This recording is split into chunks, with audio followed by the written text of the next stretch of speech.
Hi and welcome. Google for ChatGPT and then go to chat.openai.com. You need to register an account and then you must buy a paid subscription. Click on Explore, select DALL-E, and in plain text, just describe what you want.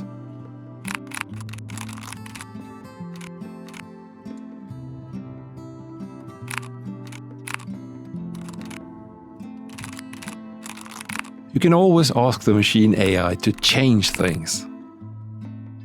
It could be virtually anything in the image itself, or technical issues such as frame size. Click on the download button to save it to your computer.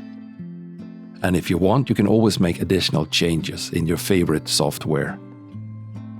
I'm using Photoshop here.